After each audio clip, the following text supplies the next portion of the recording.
Jadi mohon, yang terakhir saya ingin sampaikan, tidak ada kesuksesan tanpa kerja keras, tidak ada kesuksesan tanpa perjuangan, dan tidak ada kesuksesan tanpa dorongan doa dari kedua orang tua kita.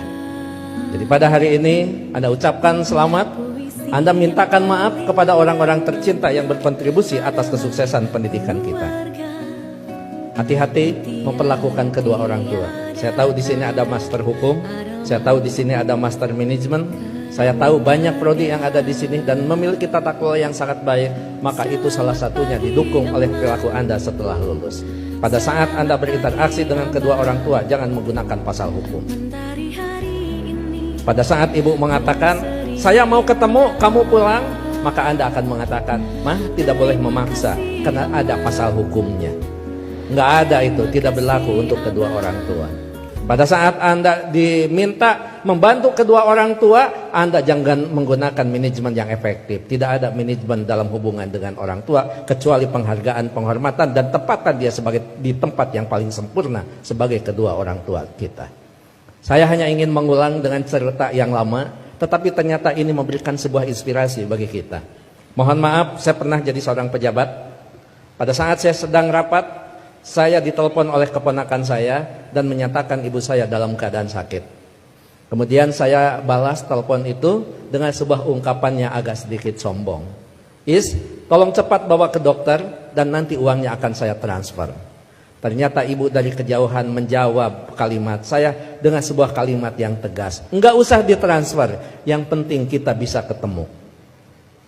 Kalau ibu sudah mengatakan yang penting kita bisa ketemu, maka jabatan itu tidak ada, maka rapat itu tidak ada. Dan boleh saya katakan, kalau saya sudah dipanggil ibu dan bapak, tidak ada yang bisa menolak panggilan siapapun, termasuk atasan saya. Kalau itu ibu dan bapak yang memanggil, kena yakin, kalaupun saya bisa memberikan sebuah alasan, Pak mohon maaf ibu saya dalam keadaan sakit, maka atasan saya akan memahami semua, karena mereka juga pernah dibesarkan dan memiliki rasa hormat kepada kedua orang tuanya.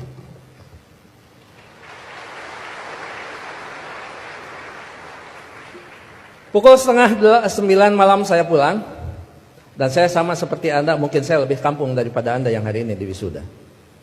Saya tidak dilahirkan di tengah kota, saya dilahirkan di kaki Gunung Papandayan yang sekarang terkenal dengan tempat wisata Kawah Papandayan.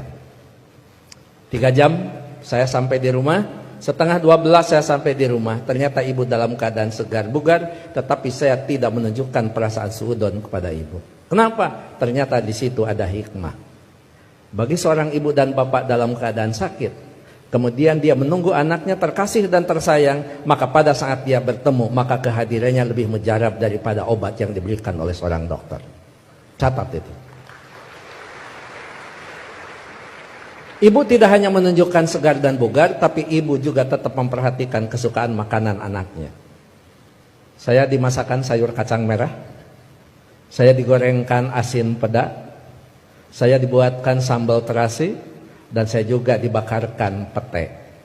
11:30 malam, coba bayangkan ada sayur kacang merah, nasi putih, bakar pete, dan belum peda ditambah sambal terasi. Boleh dibayangkan setelah wisuda. 11:30 malam saya disuguhi makanan itu, maka tidak ada kalimat yang bisa diucapkan kepada ibu selain mengucapkan terima kasih. Padahal saya tidak biasa makan malam, kecuali makan nasi di waktu malam. Ya saya makan. Saya tidak pernah mengatakan, Amah ngapain masak? Kan kata dokter paling tidak 3 jam sebelum tidur kita boleh makan. Ini mau tidur 11:30, ngapain masak? Bagaimana perasaan ibu pada saat seorang anak yang dia tunggu, yang dia masakan, kemudian anak berargumentasi dengan sebuah ilmu di mana ibu tidak paham tentang ilmu itu. Menyakitkan. Iya, saya makan dan saya berdoa mudah-mudahan ini jadi obat.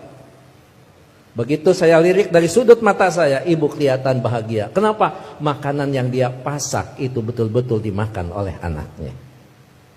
Begitu selesai makan, saya mengatakan kepada ibu, Amah mohon maaf, ini makanan sangat enak, terima kasih. Tapi mohon maaf besok tidak akan pulang siang karena ada pekerjaan yang tersisa. Kemungkinan saya pulang sebelum sholat subuh. Ibu dengan bijak mengatakan, enggak apa-apa. Yang penting kita sudah ketemu. Sok istirahat.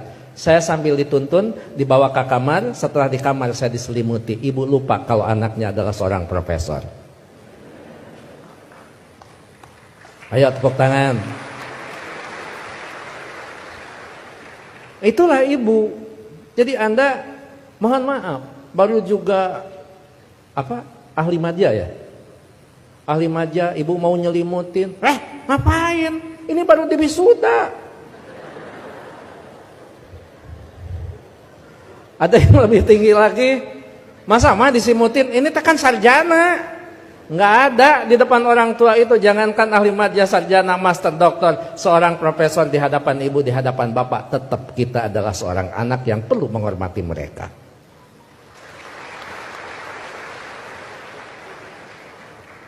Yang paling indah dan paling membuat saya terharu, pada pukul 3 saya bangun, ternyata ibu sudah berdiri di samping saya sambil menepuk bahu saya.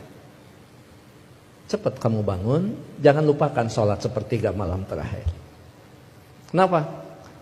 Kamu bisa mendapatkan yang semua ini bukan karena kepintaran kamu, jangan-jangan bukan karena kecerdasan kamu, mungkin keberuntungan doa kita dikabulkan oleh Allah Subhanahu wa Ta'ala. Jadi ibu masih khawatir tentang anaknya. Ibu khawatir anaknya merasa pintar sehingga pintar menjadi sebuah kesombongan. Ibu masih khawatir anaknya cerdas, cerdas menjadi sebuah kesombongan. Bahkan melupakan siapa yang menentukan takdir segalanya pada kehidupan kita. Itu pada profesor itu. Jadi tolong ibu bapak, sebagai orang tua, anak kita hari ini di wisuda, tetap mereka adalah anak kita yang perlu kita luruskan pada saat mereka terlempar dari jalan yang memang ditentukan. Perlu diberikan peringatan, tapi tentu sekarang ini ada kaidah-kaidah yang beda dengan zaman dulu. Seorang siapa Pak Rektor, sahabat itu, Ali, mengatakan, didiklah anak-anakmu bukan dengan zamanmu, karena mereka tidak mungkin mengalami zaman yang seperti kita alami. Jadi memang cara sudah berbeda, cara kita memperlakukan anak-anak kita. Tapi sejatinya tetap kewajiban kita adalah bagaimana mendidik anak-anak kita, bukan masalah kedewasaan. Tapi masalahnya sampai nyawa berpisah dengan badan, itu tetap menjadi kewajiban kita sebagai kedua orang tua. Begitu saya sudah selesai sholat, kemudian di situ saya bisa mendapatkan sebuah hikmah. Memang orang tua kita adalah punya kecerdasan yang luar biasa. Padahal ibu saya bukan profesor, ibu saya tidak lulus SMA, ibu saya juga tidak lulus SD. Beliau hanya lulusan sekolah raya. Terima kasih ku ucapkan